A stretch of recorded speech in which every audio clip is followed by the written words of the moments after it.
Hello anybody, and thanks for tuning in to Monday Morning Handicapping. This is a race review edition of the 2025 Preakness Stakes. This is a follow-up from my race forecast video where I made a projection on the Preakness Stakes, how I thought it was going to be run, who was going to win, and how. And in this video, we're just going to take a look at how the actual running of the race compared with my projection. So let's dive on in.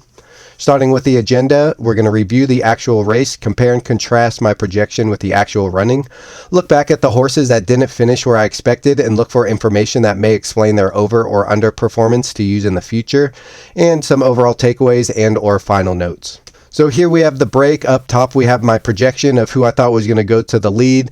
Going to the right, so I thought number 8 would be out in front a little bit earlier than the 3, the 1, and the 6, etc. In reality, if we look down below, this is actually how the race was run, so you can see who got to the lead and how it differed from my projection to the real running of the race. So number 8, Clever Again, shot out to the lead like looked on paper. Most notable on the break is that number 9, Gosker, got out quickly out in front of number 6, River Thames. It seemed that this would be a beneficial move for number 9, but I didn't think he was quicker out of the gate than the number 6, and I assumed that the number 6 would want to be stalking the 8. If you look up at my projection, I thought the 6 would be in front of the 9, just breaking a little bit quicker and sitting right behind this 8 as he went for the lead, but in reality the 9 got out quicker. Number 4, Heart of Honor, and number 5, Pay Billy were not on terms with number 2, Journalism as after the break. As you can see up top in my projection, I thought they'd be closer. They fell a little bit back, opting to save ground behind him. The comment line on number 4, Heart of Honor, did indicate that he seemed to prefer to sit mid-pack in many of his races. He's an international shipper, so there wasn't a whole lot of data on it, but it did have a comment line based on how his races were run, and he was typically sitting mid-pack. As mentioned in my forecast video before the race, I didn't think the number 5 was fast enough to keep up early, so being mid-pack seemed to me to be his best move. Number 3, American Promise, was just slightly further back than I expected. I thought number 3's best chance would to be run with a front runner and stay on his inside, securing himself a spot on the rail, but the jockey chose to sit in behind the number 8. Number 2, Journalism, was about where I expected him to sit, though it did get a little tight for him down the stretch for the first time. And if you look up at my little graph of the track up here, they're running around the track once, so they run down the stretch actually twice. They start in the stretch, and this is where Journalism face a little bit of traffic out of the gate, and we'll get to it, but once again as they enter the stretch for the second time. And as expected, number 7, Sandman, was settling in last with his typical very late closing preference. So the first turn, I projected a first quarter mile of about 23.54 seconds. The actual running of the time for the first quarter mile was 23.19 seconds, 0.35 seconds faster than I had anticipated, and also appeared a bit drier than I had expected. I expected the track to be a little bit muddy and wet, but it seemed like it had dried out by the time the race went off. Number 8, Clever Again, secured the lead going into the first turn as I expected, but number 3, American Promise, was further back, not contesting for the lead, and also to the outside of number 1, Goal Oriented. Again, look up top for my projection. I thought the 3 would sit in on the rail to the inside, but instead found himself between horses stalking behind the speed runner. The number 9, Gosker, was more aggressive out of the gate than I expected and was right outside the leader's right flank going into that first turn. On paper, it looked like the number 9 was accustomed to being a couple lengths back in his races, but he's a horse we'll examine later to determine if he was improving over his last few races. That might have been an indicator he could handle being up close to a fast pace in a longer race. Number 9 got the spot I thought number 6, River Thames, was going to be in, but contrary to my prediction, number 9 was able to beat number 6 to the flank of the leader, and number 6, River Thames, was the one further back and widest of all going into the first turn.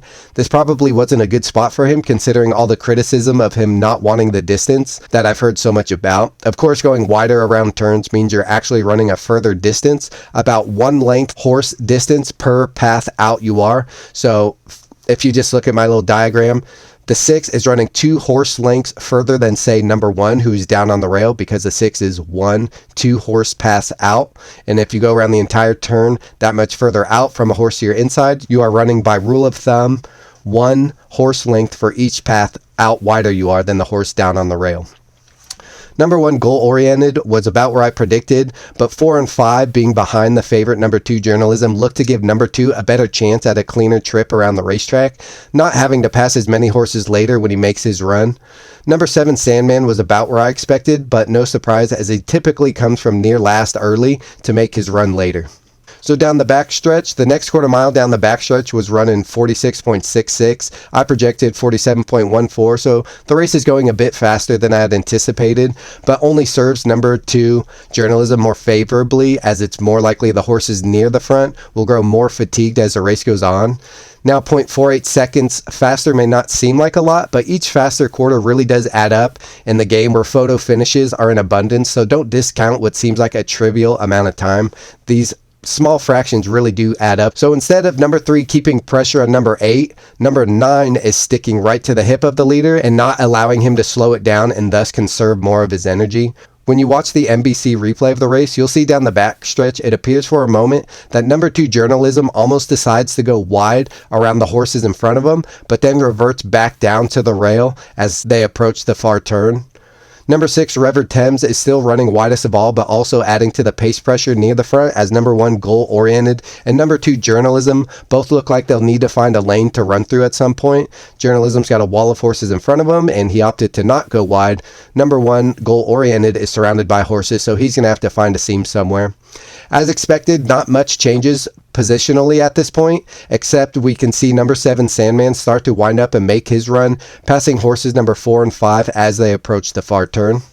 Into the far turn, so as you can see, I predicted a more moderate pace than the race is actually being run. The first 3/4 of a mile is run in 1 minute 10 seconds, 0.23, a full 1.32 seconds faster than I projected, which should help some of the closers as they begin their runs. I projected a 3/4 mile time of 1:11.55. Here's where I thought number 5, Pay Billy, and number 9, Gosker, would begin to give way, as you can see my projection up above. However, number 9, Gosker, was still cruising alongside pace setter number 8, Clever Again, and looked to have plenty of run left in him, the number 9 that is. Number 4, Heart of Honor, was also out of contention at this point, thus opening up more running lanes for number 1, Goal Oriented, number 2, Journalism, and number 3, American Promise. Number 6, Rever Thames, is where I envisioned he would be on the track compared to the pack, but is being asked to go by his jockey at this point, but not really responding. Number 1, Goal Oriented, is still behind the number 8 and 9, waiting for his seam to go through, as he has the number 3 and number 6 directly to his outside, so he cannot go around the horses in front of him, so he just has to sit and wait for a seam. Number 2, Journalism, has opted to stay on the rail and will wait for his seam to run through while being about 1.5 lengths behind number 1 and about 3 lengths behind the first place horse.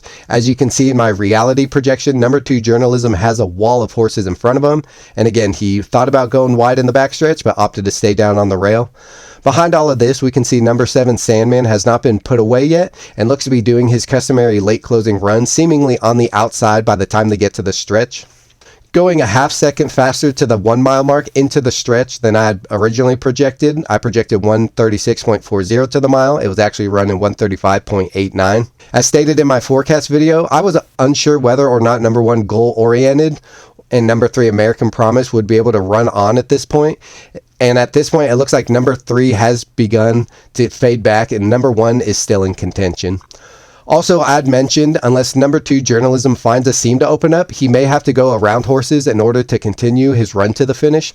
I envision number 8, Clever Again, and number 6, Rever Thames, being the horses he would have to run down, but at this point, he needs to pass number 1 and number 9, as it appears number 8 is beginning to slow down right in front of number 2, Journalism. This is where the drama of the race happens, as many of you know, I'm sure. A seam does not open up for number 2, Journalism, and he is quite boxed in as the horse in front of him is slowing down, and the number 1 horse to his outside is running about evenly with number 2 at this time. Instead, number 2, Journalism, decides to squeeze in between the fading number 8 and the number 1 to his outside, causing significant bumping as the 9 has cleared the rest of the field and is running free to the finish. Number 2 bumps into number 1, trying to squeeze through, and the 1 is not giving him any room, not budging. So lots of bumping on 1,000-pound animals running 30 to 40 miles an hour takes place as they enter the stretch. Number 1 veers fairly sharply back into number 2, causing the number 2 horse to veer into the 8, who is now to his inside. This obviously causes each of those three runners to lose some momentum, so much so that the jockey on the 8th does not persevere his horse for the rest of the race and just ends up fading back. I thought this race would look very competitive at this point, but so far it looks like two horses chasing the leader are playing bumper cars, while the number 9 is dead set on the finish line, about 2 lengths ahead of the rest of the field at this point. Number 7, Sandman, fans out to about the 3 to 4 path, about 4 lengths off of the leader, but with no traffic issues of concern. He's the closer with the cleanest trip and most momentum entering the stretch at this point.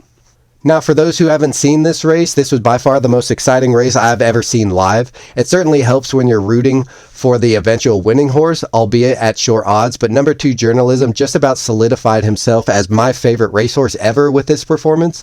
As they enter the stretch, he forces his way through the narrowest of openings, gets bumped into extremely hard, and keeps on running his heart out. Visually, you can see at the end of the race, he is accelerating while running down the leader that was about 5 lengths ahead of him, with about 1/8 of a mile to go, roughly 12 to 13 seconds left in the race.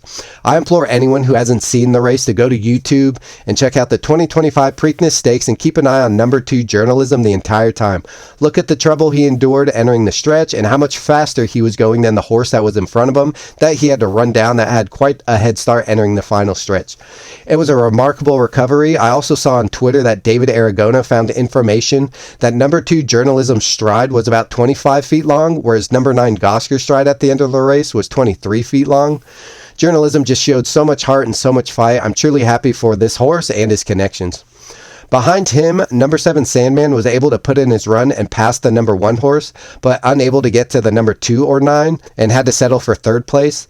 The number 4 International Shipper came on way late. I don't believe was going to be able to keep up with number 2 Journalism anyways, but finishes strongly enough for a 5th place finish after being off the screen for most of the race. So this is actually a horse that I will take a closer look at should it run in the Belmont Stakes. I think coming over to the US for the first time, getting a run over the course, and the jockey a little more familiar with this horse's ability, maybe second time in the United States, might run a little bit better in the Belmont Stakes. So let's keep an eye on number 4, Heart of Honor. Number 6, River Thames, I'm pretty convinced at this point will be better suited at races 7 to 8 furlongs. I think the talk about him not wanting this more than a mile distance may be correct. Number 8 pulled up and out of the race right after the extreme bumping incident occurred, but he was sort of already being caught up to and being passed, so I think the jockey just is sparing the horse for another race. My predicted order of finish was 2, with the 6 or 8 in second, who ended up fading. With the 7 in fourth, he ended up third. With the 1 or 4 in fifth or 6, they ran 4th and 5th, and then the 3, 9, and 5 rounding out the field. The 3 and 5 were in the back, but the 8 and 6 ran much poorly than I had anticipated, with the actual order of finish 2, 9, 7, 1. And now to take a look at number 9 Gosker, who ran much better than I had anticipated. This was a horse that had questions about handling this race's pace while going this distance. This horse had never showed any quit in his 3 career starts, including a win last time out in a grade 3 going 8.5 furlongs, which is a mile and a 16th. Remember, a furlong is 1/8 of a mile, so 8.5 furlongs, if you do the math, a mile and a 16th. This horse is sired by Kentucky Derby winner Nyquist, and whose dam is sired by Tappet, both of which should have indicated to me that this horse would answer my question whether or not he would like the distance. Though his previous races were a little bit slower than I projected this race to be run, he was lightly raced, which means he can mature physically and mentally to run better in the future, had that solid pedigree for the distance, and had a good first few races on which to improve. The race 2 back, again where he scored this 88 buyer, if you look across this line, was fast on paper, but Gulfstream Park is known to be a fast surface, so I somewhat discounted the times, though he did win easily as the second choice in the betting, so I should have given him more credit. He wasn't the betting favorite and still won by a length and a half in that race. The most recent race, this top line, the Lexington Grade 3, this most recent race was a tad slower than his race previously, but he also won impressively by 2 lengths at odds of 4 to 1. And this was his first race ever against other winners. So he came out of his maiden race. And again, maiden races are for horses that have never won a race. So he wins his first race and wins very easily, very impressively, showing that he can pass horses and finish the job. These are some reasons I'll take note of moving forward and look for similar patterns when wondering if a certain horse will handle the distance. So here's a closer look at number 8, Clever Again. This is a horse that I thought would stay on and be battling for the win late, but ended up fading even before the bumping. This horse was coming in with an impressive progression of Beyer speed figures with an 87 first time back off a year layoff. If you look over here at this line, you see the dates April 2024 to February 25. So he took about a year off, came back, ran an 87 in his first start back, and then a 101 second start off of that layoff. Sometimes when horses improve that much between races, especially off a layoff, they are eligible to regress, just get a little fatigued and tired running that big of an effort. This can be more likely to happen when horses such as this are unpressured in their races on the lead, then face a field of tougher competitors who are not going to let them get away with an easy lead. So he went from this ungraded stakes into a grade 1 in the Preakness. He probably wasn't going to get a soft lead, especially going these fractions, so he would have to face pressure for the first time. This horse also had an easy lead in his most recent race coming into the Preakness in an ungraded stakes, moving up to the grade 1 level, whereas number 9 Gosker was coming into the Preakness from a grade 3 race, which is less of a rising class. The grade 3 to a grade 1 jump is a more reasonable ask after passing horses and winning relatively easy than jumping up from an ungraded stakes race, where he got an easy lead into a grade 1 race at a longer distance, which would permit the higher quality closers to take their shots at him, even if he somehow got an easy lead. As we saw in the review, this race was run a bit faster than he had been running before, so I'm sure the combination of a faster pace, higher quality competition, and added distance all worked against this runner. So just some overall thoughts on the race. Lots of chatter and some controversy over the ride on number 2 Journalism, especially when compared with the 2-day suspension and a $62,500 fine for the jockey's ride of Sovereignty in the Kentucky Derby for using the whip too many times. Aside from your thoughts on this matter, Journalism showed tremendous heart after being seriously bumped entering the stretch. Again, he got the trip I anticipated, but I saw no way he was going to be able to slip through the seam, and he just sort of forced his way, causing a lot of bumping. This will be a race that is talked about for a long time to come. My boss even came into the workshop asking me what happened with that horse race today, because he had heard something on the radio about it, and he is not a viewer of the sport. He's not for or against it, but knows I like it, and it was on his morning radio on his way to the workshop and just had to ask me about it, so I gave him the breakdown and showed him the replays. It was overall a tremendous race and is sparking a live conversation and debate around the sport, especially about penalties and what's allowed and what shouldn't be, and should Rispoli see more or less of a fine than the ride on the Kentucky Derby jockey. But thankfully no one was hurt during the race, and all the chatter seems to be about how great of a race it was overall. All this discussion will certainly lead up to the Belmont Stakes at Saratoga in 3 weeks, where presumably the Kentucky Derby winner, Sovereignty, will face off against the Kentucky Derby runner-up, Journalism, as well as the Preakness winner, of course, Journalism. My hope is that it will be run on a fast track, because I think that will make the race even closer than in the Kentucky Derby when they were separated by about a length and a half. So that's it for my race review. I like to juxtapose my projection with the actual running of the race, see where I'm right, where I'm wrong, and some reasons why I may be right or wrong about some horses. Go back, take a look at some notes, and just try to take those notes moving forward next time you see a similar race or a pattern, or you got questions about a horse. Again, that's why this channel is called Monday Morning Handicapping, because I think going back and looking at the racing form and the horses that ran better or worse than you expected, and try to find some patterns or some little bits of information that may indicate that a horse can handle a question you have about the horse. So I hope I pointed a couple things out to somebody out there that will take that moving forward and hopefully have some success. But thanks to everybody for watching. As always, feedback is appreciated, whether it's positive, negative, suggestions, or recommendations. I really enjoy talking with people in the comment section and hearing what people have to say. Please like, subscribe, and or share with friends. Again, my target audience is for folks that are relatively new to the sport. So if you know anybody that is new to the sport, wants a little crash course in what the game is all about, I have a couple of playlists. One is How to Read a Racing Form, where I break down the racing form into small, bite-sized, easily digestible components. In my experience, when I've taken friends to the track and they look at a racing form, it just looks like too much information for them to grasp, but it's really not that difficult when you just break it down and know what each part is telling you, and understand that the racing form is there to help the player and help you make an informed decision. So if you know anyone that might be interested, my playlist, How to Read a Racing Form, it's 10 parts, few minutes each. I just break down each section and explain what it's telling you very simply. I have another playlist, Betting on Horse Racing, which would be a good follow-up to How to Read the Racing Form. That's where I go over each of the wagers offered by a track, tell you what it is, how much it costs depending on your ticket structure, and just some things that I look for when I'm placing such bets, how I like to structure tickets according to my opinions. So I hope that's helpful for someone out there who wants a little crash course or learn more about the game. But following this, I think I'm going to start a Belmont Stakes race pace and track profile. That's where I go back and look at the last 11 runnings of the race and try to get a sense of how fast the race is run, what horses are coming from where and doing well, all that kind of information. I know it's going to be a little difficult because it's been run at Belmont, but since Belmont is having a renovation, it's been run at Saratoga. So as far as the track is concerned, the times may vary, but I will make note of that in my video. But I hopefully will key in on some horses, where they're coming out of, which races they're coming from, how many days off since their last race, and which ones are just performing well overall, sort of regardless of the track. I think I'll break that all down so that come Belmont Stakes Day, I'll have a better idea of how the races run and won. Also, a video playlist I'm thinking about starting is a pedigree playlist. Again, pedigree is an area where I know I need to hone up on and just get a better understanding of horses that have come before my time and know what their offspring like to do. One of the horses that I'm thinking about looking at first is Vekoma. I've heard a lot of talk about this horse, and I'm starting to see his horses all over different tracks all over the country. So that's one idea I have coming up. But if you have any other ideas or suggestions for me, something you'd like me to cover, just let me know in the comments below. But again, really appreciate anyone who likes, subscribes, and or shares these videos with friends. That's it for the Preakness review. Hope everyone had a good Preakness, maybe made some money, but just overall enjoyed the race. Thanks again, everybody, for watching, and I'll see you next time.